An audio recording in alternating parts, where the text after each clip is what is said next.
Ay, ay, ay. Ahí está. Entonces, vamos a hablar de un tema que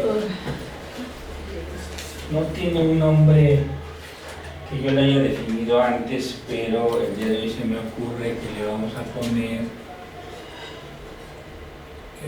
relación. Ay, qué tonto. La relación de psicopatología, ¿sí?, con inteligencia. Eso está muy interesante. ¿Sí? Ya sea inteligencia global o con lo que sería la exploración.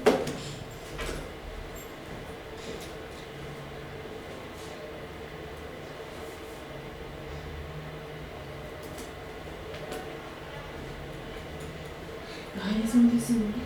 Chido. Oye, gente temprano. Como que se me hizo que eran así como 10 cuartos, 10, 20. Dije, ¿cómo pueden llegar como a 10 y media? Es muy tarde como para que vengan. Sí. Pero a lo mejor le hacen. Ya llegaron.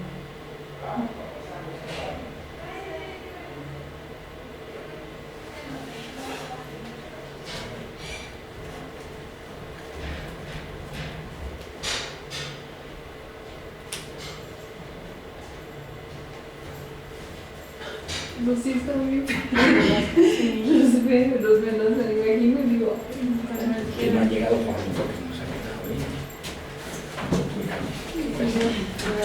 Entonces, hola, buenos días. el tema sería qué relaciones encontramos entre lo que es los procesos de evaluación de inteligencia y la psicopatología. Desde lo que es la ficha de identificación, ¿sí?, nosotros tenemos que empezar a poner atención porque en la ficha de identificación, aparte del nombre y todos los datos que lleva, vamos a poner atención en la escolaridad. Y la escolaridad va a ser un punto que nos va a ayudar a identificar, por un lado, ¿sí?, el tipo de prueba que vamos a utilizar, o sea, vamos a ver la relación, si la prueba que estamos utilizando, ya desde ahí tú ya te vas a dar cuenta si la persona hizo una adecuada selección del instrumento. ¿Por qué? Porque el instrumento tiene criterios de aplicación. Y si la persona está, ustedes ya revisaban por ejemplo el WISE, y el WISE es para personas con escolaridad secundaria. Entonces, si tú desde aquí, desde la ficha de identificación, observas la escolaridad y luego ves la lista de instrumentos psicométricos que se utilizaron, ya desde ahí nosotros nos vamos a dar cuenta que hay un problema al momento de la aplicación de la selección del instrumento. Desde ahí ya estamos comenzando a identificar si es adecuado el proceso, si tiene limitaciones, ¿no? Desde ahí ya vamos viendo. Ahora, en la parte de la entrevista, cuando nosotros hacemos la entrevista, también vamos a poner atención en lo que es el desarrollo escolar, ¿sí? Estos elementos ya nos van a ir dando pauta de lo que nosotros vamos a empezar a relacionar entre un instrumento y el tipo de problemática que pudiera tener el sujeto, ¿sí? Me va a tocar a mí porque... No. Me va a tocar.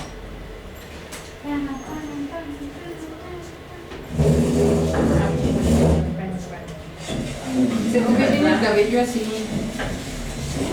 qué malo.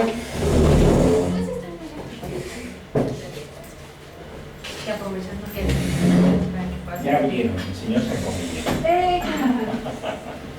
Bueno, entonces, desde ahí tenemos que empezar a notar por qué.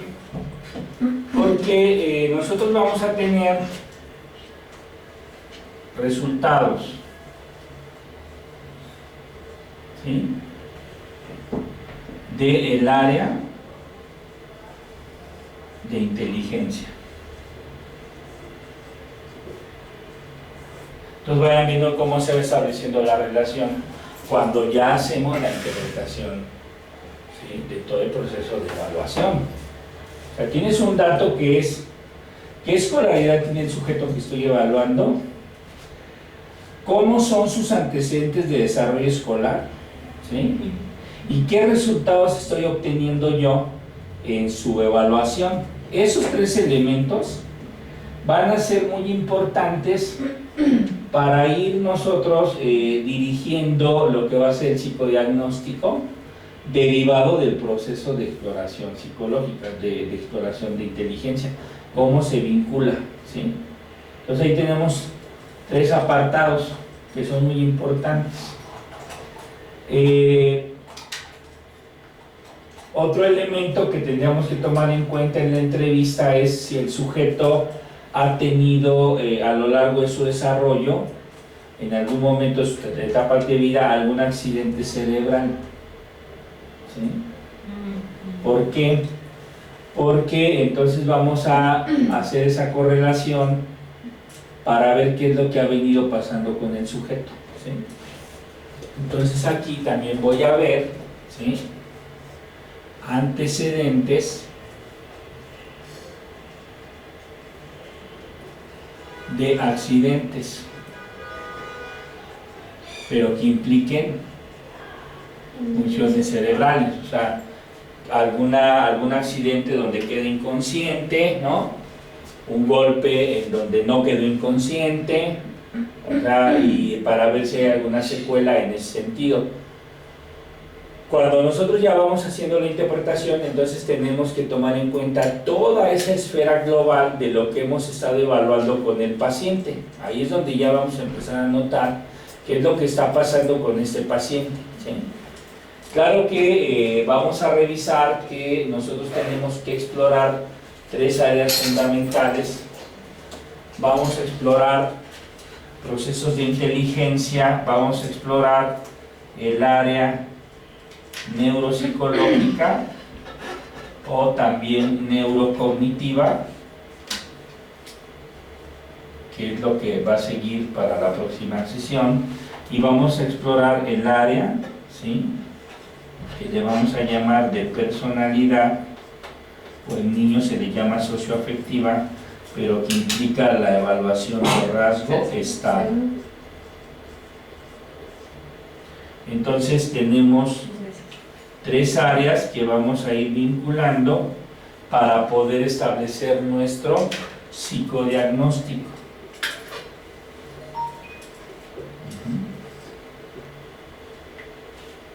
Pero el área de inteligencia va a ser muy importante en términos de cómo nos va a permitir observar si se están afectando los procesos cognitivos en el sujeto. O sea, ya es una primera mirada de la afectación de procesos cognitivos en la que hay que poner atención. Con todo eso, vamos a empezar a hacer nosotros nuestras hipótesis sobre la presencia de psicopatología derivada de toda la exploración de inteligencia, ya sea con el Barsi, ya sea con el Raven, ya sea con el Beta o con el Weiss, ¿sí? O sea, con cualquiera de los instrumentos que hayamos elegido vamos a obtener información que nos va a ser muy útil para saber si nuestro paciente está afectado en la esfera intelectual o no está afectado en la esfera intelectual, y eso es lo que nosotros vamos a informar. Ya la afectación o no afectación en la esfera intelectual va a tener una explicación en función de lo que nosotros estemos evaluando, en función de lo que estemos buscando. Ahorita, por ejemplo, recién acabo de integrar un estudio donde exploramos, estuvimos buscando un supuesto daño moral, ¿no? Y en el daño moral vamos a buscar las alteraciones en las esferas psicoemocionales de las personas que se están, digamos, quejando o están metiendo sus procesos de demanda, ¿sí? Por algunas afectaciones que ellos consideran. Entonces, a la hora de explorar los procesos intelectuales de estas personas, pues se observa que una tiene sus procesos bien conservados, ¿no? O sea, no hay ninguna afectación en la esfera intelectual.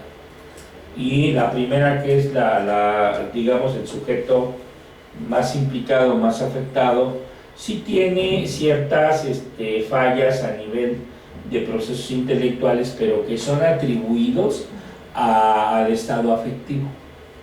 Entonces es lo que tenemos que ver. O sea, tienes una afectación de procesos intelectuales por una alteración de tus estados afectivos que van a impactar y van a hacer que baje el rendimiento, ¿sí? Y eso es lo que nosotros teníamos que dar evidencia. O no tienes afectada tu esfera intelectual, independientemente de las circunstancias que estés viviendo, ¿no? Entonces hay que estar como muy atentos a esos dos aspectos, ¿vale? ¿Cómo lo vamos a ir relacionando? Voy a borrar esto y vamos a avanzar.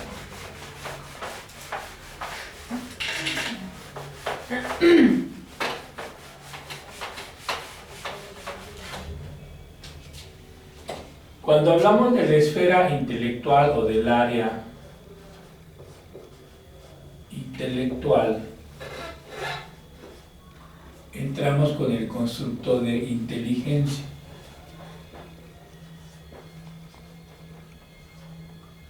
El constructo de inteligencia tiene que ver con el uso de habilidades,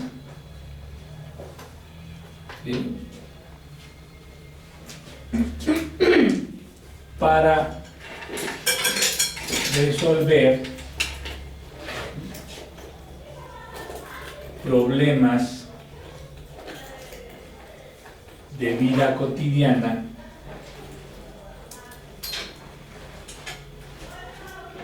con fines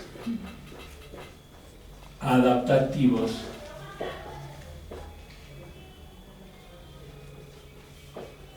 de sobrevivencia.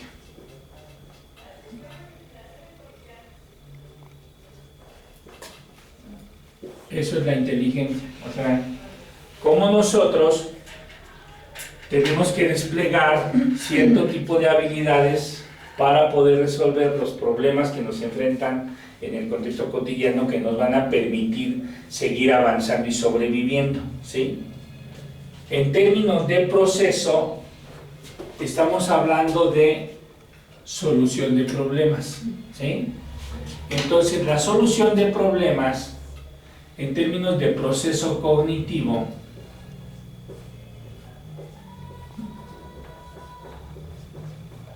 está vinculado con el pensamiento.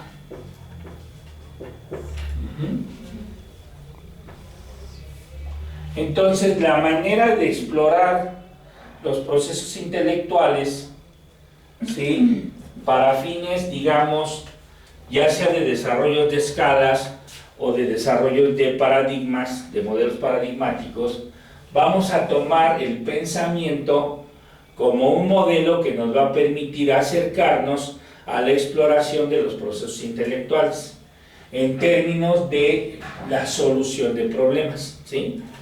Y la solución de problemas implica análisis, síntesis, anticipación, planeación y estrategia de solución.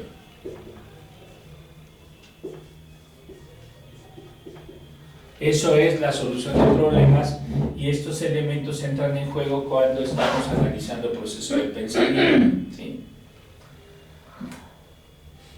Entonces, ¿qué nos va a implicar todo esto? Va a implicar en proceso cognitivo, ¿sí?, que el sujeto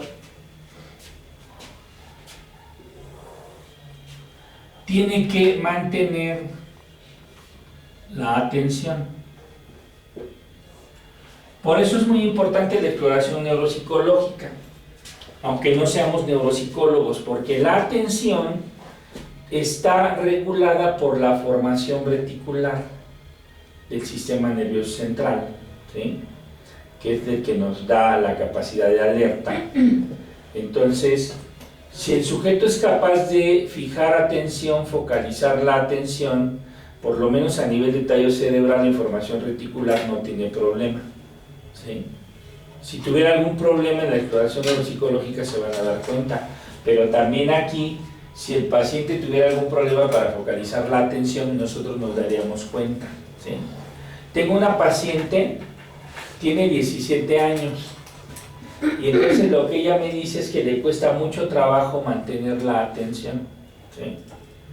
Ella está tomando clases, como ahorita está en la preparatoria tomando clase, y de repente, al estar mirando el pizarrón, comienza, ella dice, pues me viajo bien gacho, porque de repente comienzo a imaginarme que estoy en el mar, o que estoy en alguna película, en alguna serie de televisión, y entonces su capacidad mental sí está funcionando, pero la atención ya se dispersó, la atención ya se fue a otro lugar, ¿sí?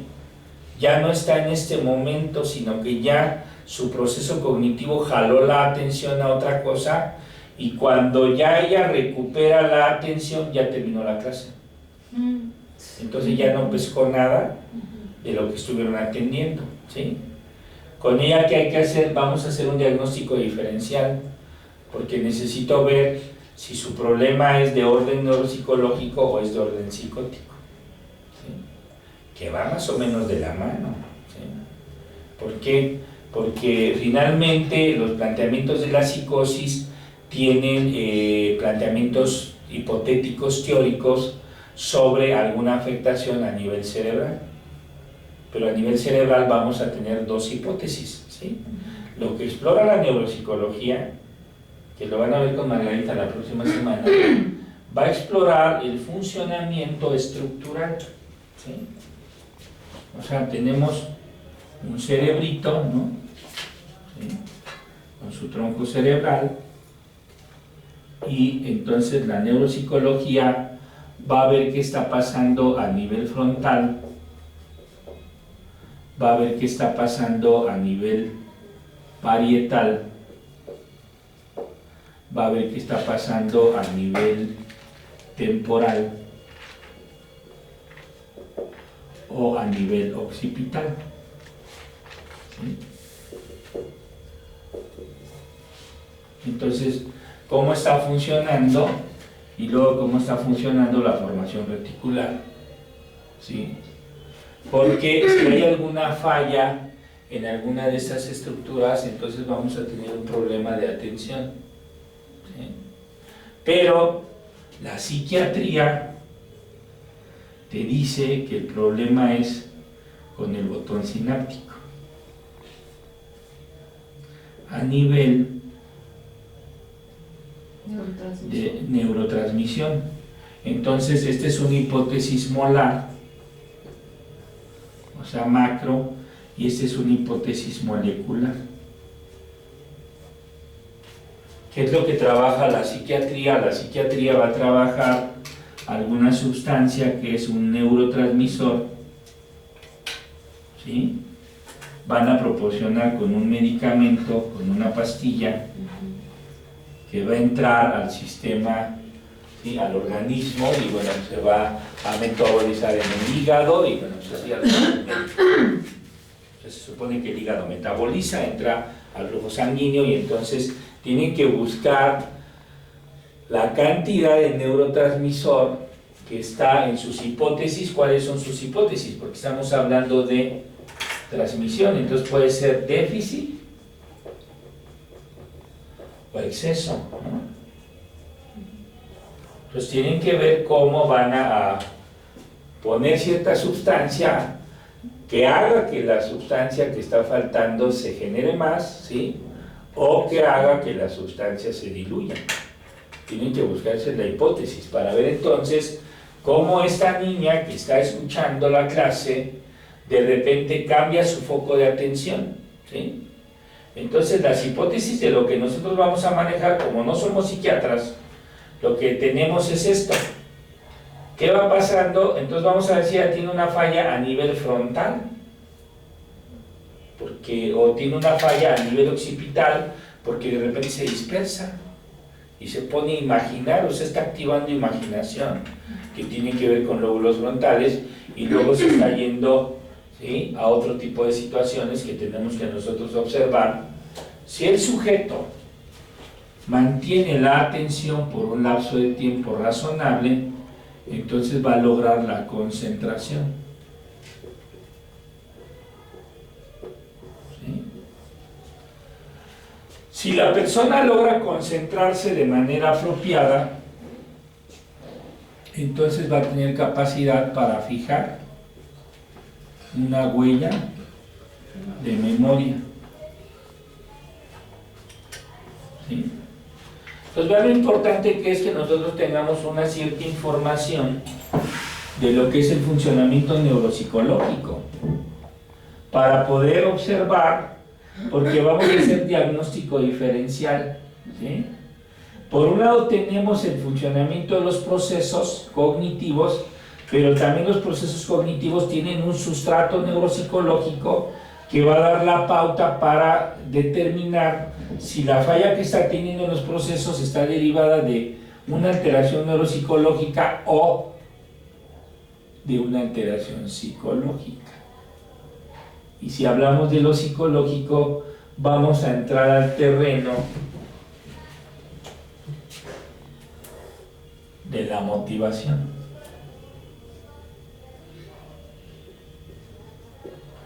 Y entonces entramos en el terreno de la emoción.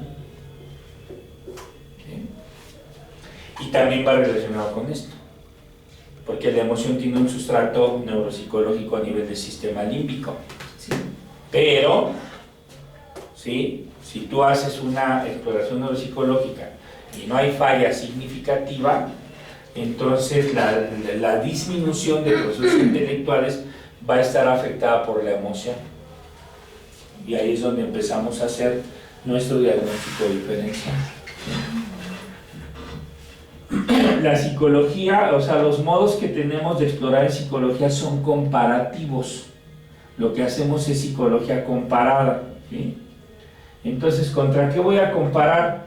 Se supone que yo tengo un parámetro de niveles de ejecución esperados para un sujeto de acuerdo a su edad, ¿sí? Pero también tengo un parámetro y tengo un referente de lo que fue el desarrollo escolar de ese sujeto, ¿sí? Si yo en la historia tengo un antecedente de desarrollo escolar normalito, ¿no?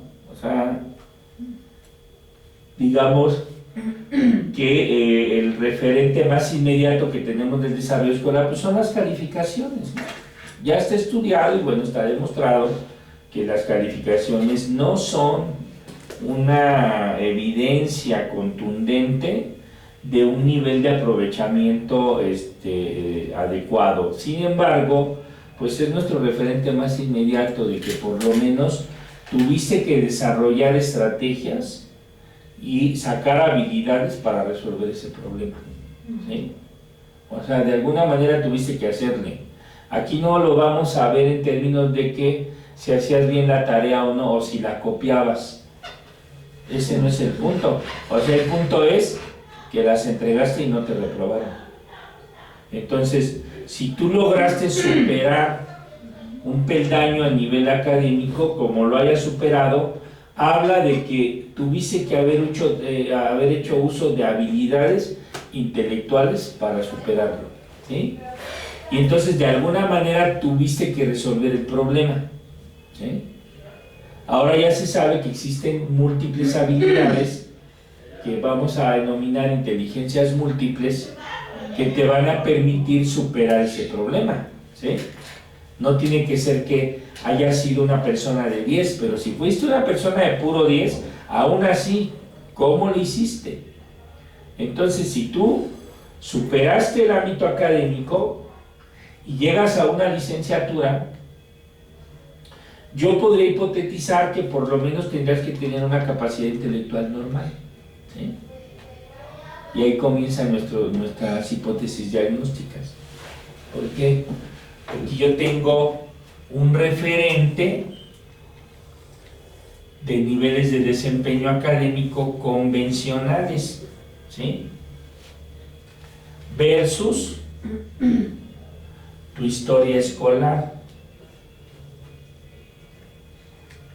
¿sí? Hasta donde hayas llegado con los promedios académicos. Entonces, esto a mí me va a permitir hacer una hipótesis de que tendrías que caer por aquí, ¿sí?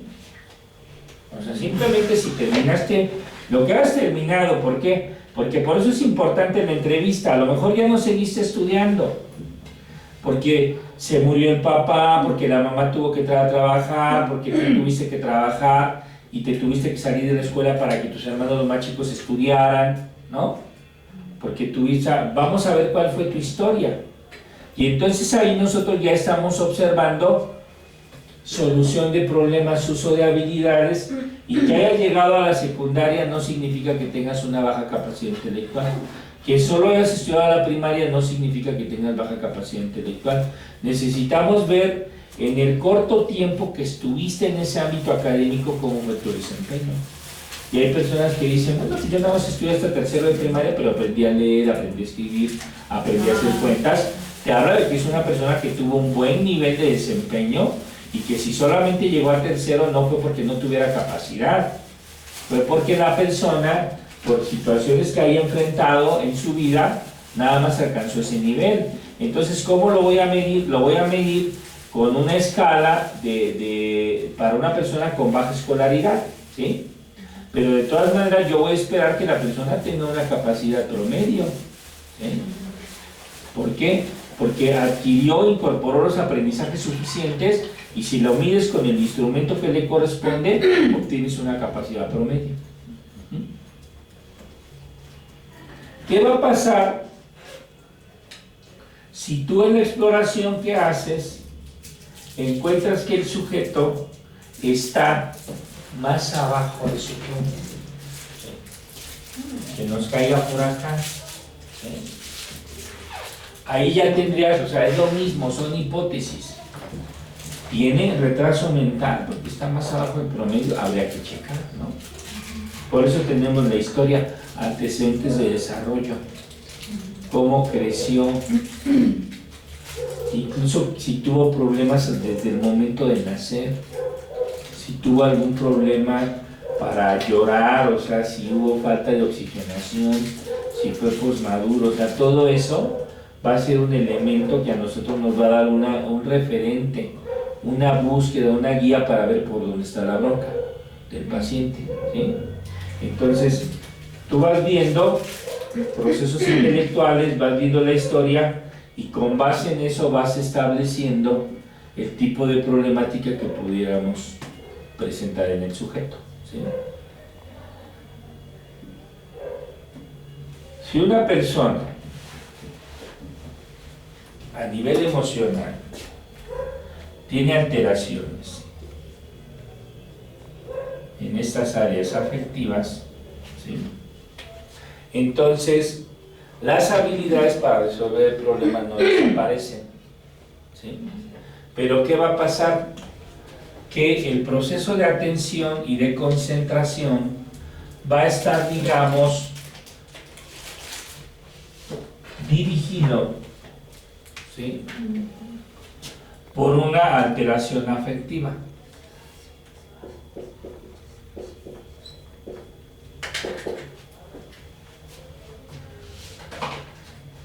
Cuando trabajamos o cuando exploramos, por ejemplo, los procesos demenciales, ¿sí? Uno de los primeros diagnósticos diferenciales que tenemos que hacer, porque vamos a ver qué está pasando aquí, es depresión versus demencia. ¿Sí? Son de los primeros diagnósticos diferenciales que se tienen que hacer.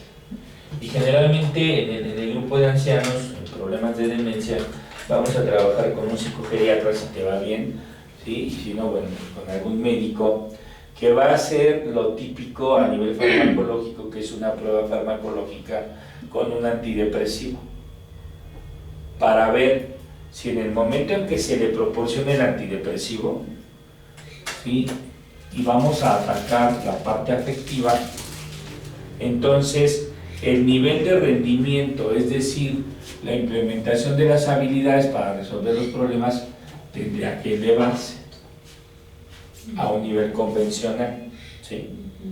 Si la persona le dan un tratamiento para la depresión y sigue teniendo errores, entonces estamos hablando, ¿sí?, de una hipótesis de posible presencia de demencia.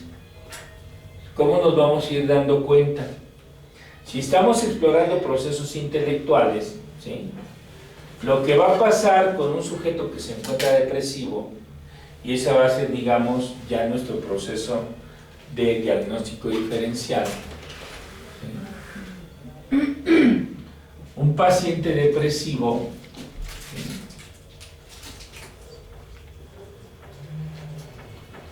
va a mantener su foco de atención en la preocupación cognitiva o las culpas a nivel cognitivo que están contribuyendo al desarrollo de la depresión. Las personas adultas mayores, cuando comienzan a percatarse que comienzan a tener fallas de memoria, entonces empiezan a fijar su atención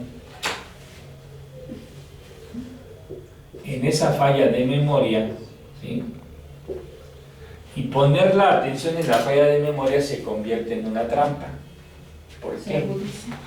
Porque el sujeto solito, al estar preocupado porque no se le olviden las cosas, ¿sí?, focaliza su atención en que no se le olviden las cosas y entonces no atiende lo que le están diciendo.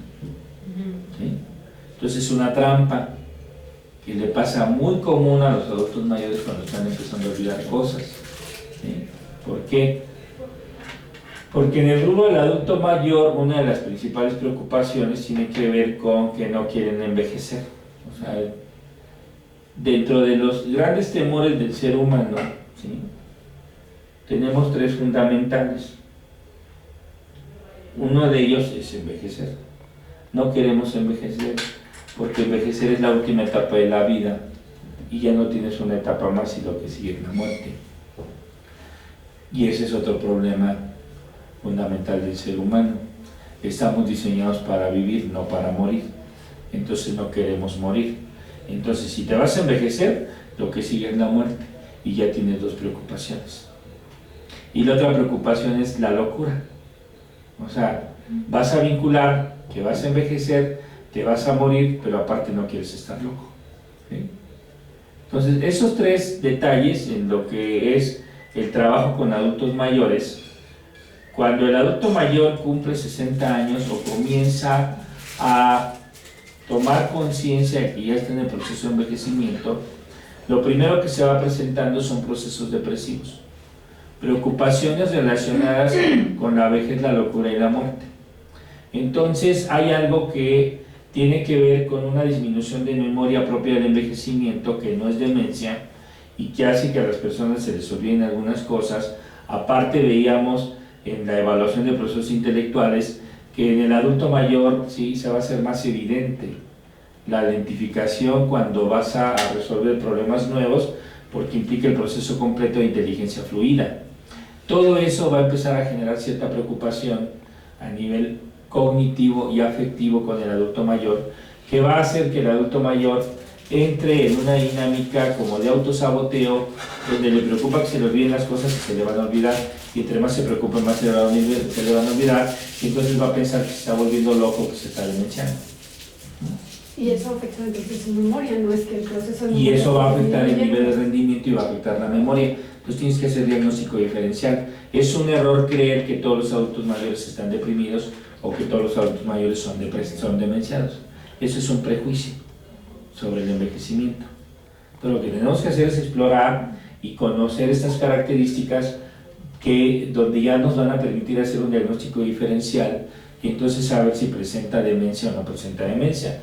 Ustedes ya lo van a ver con Margarita, pero cuando hablamos de la demencia hablamos de las 4 A's, ¿sí? Agnosia, afasia, amnesia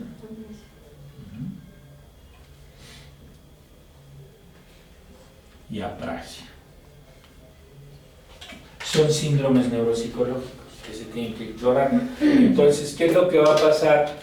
Que si el sujeto está deprimido, ¿sí? Entonces la parte afectiva y las fallas de memoria van a hacer que disminuya el nivel de rendimiento. Entonces nuestras pruebas, digamos, clínicas, ¿sí? Lo vamos observando, por eso es muy importante la evaluación. La evaluación clínica es sujeto a sujeto, ¿sí? Porque tú tienes que observar cómo lo hace. ¿Qué es lo que va pasando cuando tú le pides al sujeto, ¿sí? Y le dices, te voy a ir diciendo una serie de problemas y quiero que tú pongas mucha atención, ¿sí? Los vayas analizando mentalmente y me vayas dando las respuestas, ¿sí? A ver, ¿cuántos son? ¿Sí? 4 pesos más 5 pesos, ¿no? Entonces, ¿qué va a pasar con la persona que estás explorando? Cuando tienen un problema emocional, no hacen un esfuerzo, ¿sí? Y tú vas observando el tono afectivo de falta de motivación del sujeto para realizar la actividad. No es lo mismo que te diga el sujeto, ay, perdón, ¿me lo puedes repetir? ¿Sí? A que te diga, son 8 pesos. ¿Sí? O que te diga en una respuesta económica, 5 pesos. Porque el sujeto que está empezando con fallas de memoria, ¿sí? Es muy típico que no quiere que se den cuenta. Entonces no te va a decir que no se acuerda. ¿Sí? Y el sujeto que está deprimido, en realidad no le importa mucho. Entonces no pasa nada si él te dice, ah, ¿me lo puedes repetir? Y uno podría pensar que es una falla de memoria. Y es una falla afectiva. ¿Sí? O sea, es inverso. Cuando el sujeto está contestando sin percatarse de los errores, ¿sí? Por eso tenemos que hacer un barrido de varias pruebas para nosotros ir haciendo diagnósticos, porque si yo estoy viendo que me contesta y me contesta mal, pero insiste y me contesta mal y le sigue, pero contesta y contesta mal, ¿sí? Parece que no está tomando conciencia de la forma como está resolviendo. Y parece que el interés es resolver independientemente de. Entonces, ¿qué está pasando con los procesos de análisis, de síntesis, que el sujeto tiene que poner en juego para poder resolver tu problema, ¿no? ¿Sí? Cuando la persona está afectada de la parte emocional, generalmente se va a dispersar, no va a poner atención o no va a hacer como mucho esfuerzo, ¿sí? Tú lo vas a ir observando, por ejemplo, en su Raven. En el Raven ves que comienzan a contestar de manera lógica y a lo mejor después ya comienzan a cometer como muchos errores. Entonces, ¿qué está pasando ahí? ¿Cómo es que una persona que tiene cierto nivel de preparación te sale con un nivel muy bajo? ¿No? ¿Por qué salió tan bajo? Además, si yo veo su desarrollo escolar, pues resulta que tiene una licenciatura y alcanzó hasta una maestría. ¿Sí? Y ahí surge la duda, o sea, ¿cómo es que sales tan bajo en algo que implica una solución de tareas que no son tan complicadas, ¿sí? Que son apropiadas a tu nivel de desarrollo y a las habilidades? Puedes tener más habilidades en una cosa y más en otra, pero en general se va balanceando y sales con un 6 normal, ¿sí? Entonces, ¿cómo es que la persona sale con un bajo rendimiento si tiene un antecedente de desarrollo académico adecuado? ¿Sí? Si no tenemos problemas del orden neuropsicológico, entonces la hipótesis, lo que a mí me queda es que los problemas son del orden afectivo. La problemática es de orden afectivo. ¿Sí? Entonces vamos a hacer ese diagnóstico diferencial entre depresión, ¿sí?, versus demencia si hablamos de adulto mayor, o depresión o estado afectivo alterado versus desarrollo intelectual o ejecuciones intelectuales. Ese es el diagnóstico diferencial que tenemos que ir observando, ¿de acuerdo? Muy bien, entonces vamos borrando para... Necesitamos un pizarrón del tamaño de la pared.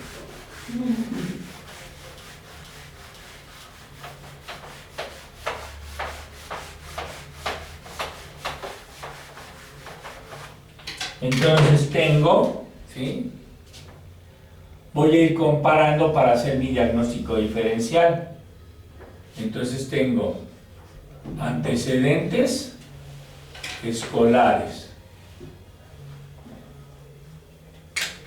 nivel de escolaridad de acuerdo a la ficha de identificación, ¿sí? Y por acá voy a tener, ¿sí?, los problemas, la parte afectiva, y por acá voy a tener la parte cognitiva, que tiene que ver con los neuro, ¿sí? Entonces, una persona que tiene adecuados antecedentes escolares, pensemos básicamente en lo que son los promedios, ¿no? A veces hasta los reconocimientos, ¿no? O sea, los familiares luego te dicen, no sabemos qué le pasó, si desde que era pequeño tenía, sacaba premios, ¿no? Pues, tus premios de ser el mejor promedio de la generación, ¿sí? Tus premios de ser el que fuiste a concursar a un concurso escolar.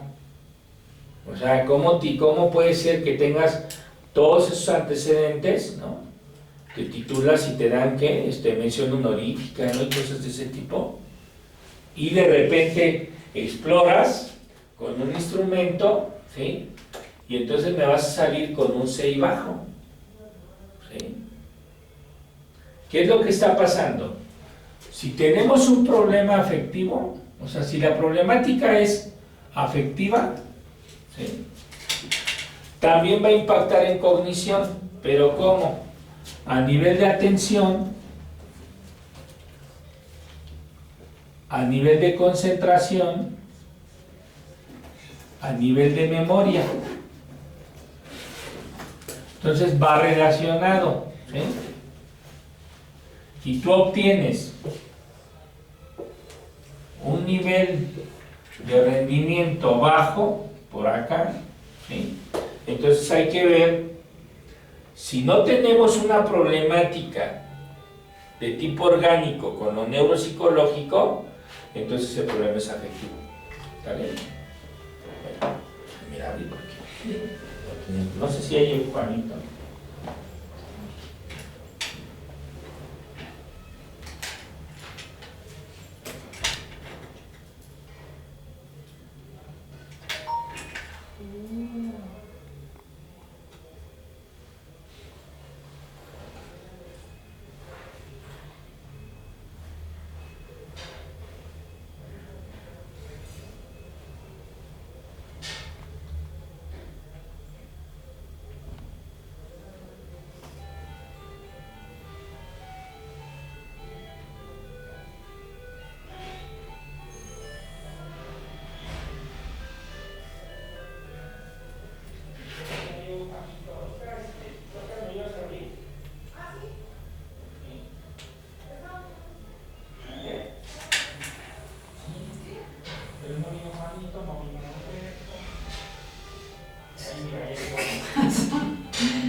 Ellos Adrián ya me va a ayudar. Y entonces, las primeras hipótesis que van surgiendo son: la problemática es afectiva. Si tienes un antecedente de escolar con reconocimientos, un antecedente escolar con buenos promedios, y sales bajo y no tienes un problema de tipo neuropsicológico, no tuviste ningún accidente, entonces el problema es afectivo. Generalmente los problemas de tipo afectivo van a ser depresión, ansiedad, ¿sí? Pero vamos a ir haciendo diagnóstico diferencial. Si el sujeto es depresivo, el sujeto no va a mostrar mucho interés por resolver las tareas, ¿sí? Si el sujeto es ansioso, es un sujeto que va a querer resolver todo, pero también va a tener errores. Entonces, tenemos que ir haciendo nuestro diagnóstico diferencial. ¿Y qué te va guiando? La entrevista, ¿sí? Por ahí nos vamos guiando. Y vamos a empezar a entrar a otro tipo de alteraciones que tienen que ver con características de personalidad que te pueden ir orientando a aspectos psicopatológicos. Por ejemplo, impulsividad. ¿Sí? Y lo vas a observar en la manera como el sujeto ejecuta. ¿Sí? Y también puede salir bajo en el nivel de respuestas. ¿Sí? Vamos a observar rasgos obsesivos. ¿Sí? Y lo vas a observar en cómo el sujeto resuelve, en cómo el sujeto ejecuta las tareas, y tú lo vas a ir viendo en los puntajes que va obteniendo en cualquiera de las pruebas de exploración de inteligencia que tú vayas observando. ¿Sí? Entonces, esto te va a ir apuntando a las características de personalidad que nos van a ir llevando a un elemento psicopatológico. ¿Sí? ¿Cómo me doy cuenta? ¿Sí? Acuérdense, primero lo más importante es una buena entrevista. Con una buena entrevista nosotros vamos a ir teniendo ciertos elementos que me van a ir a mí dando una guía de por dónde va la problemática del sujeto. ¿Sí? Tenemos también oposicionismo.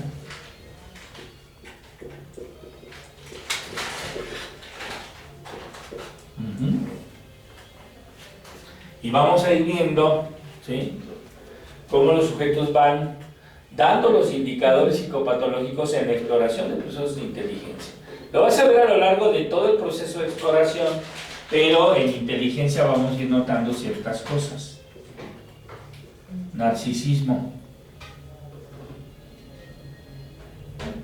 Ahí.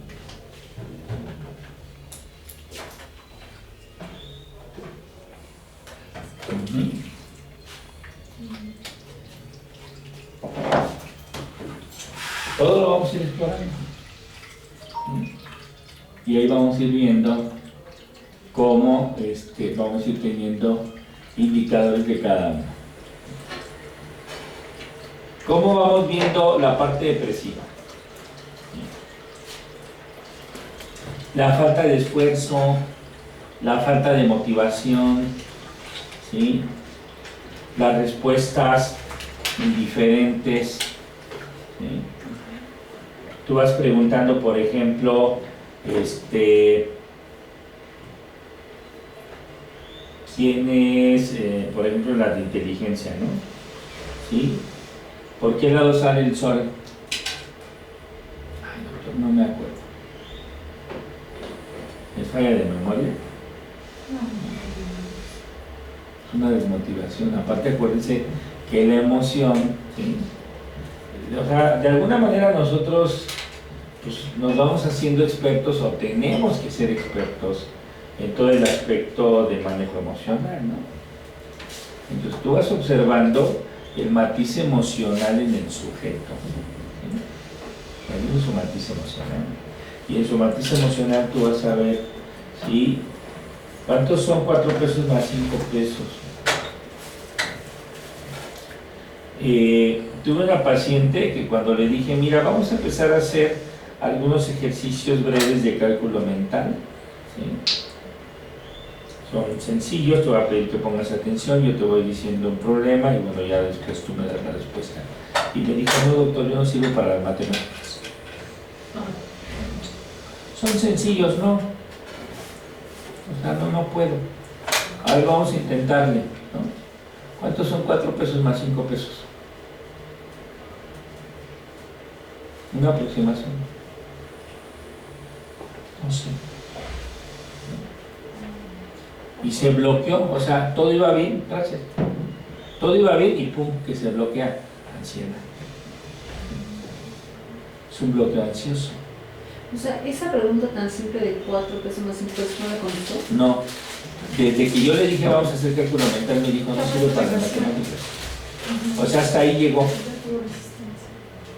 No es que no sepa, se bloquea, o sea, ahí entra la parte cognitiva. Yo no sirvo para eso. O sea, pídeme lo que quieras, hago dibujos, lo que quieras, pero no me pongas cálculo mental, se bloquea. ¿Sí? ¿Y entonces qué pasó con la prueba que quedó ahí? No, pues acuérdense que tú aplicas, no se acaba ahí la prueba, no aplicas esa parte, esa subprueba.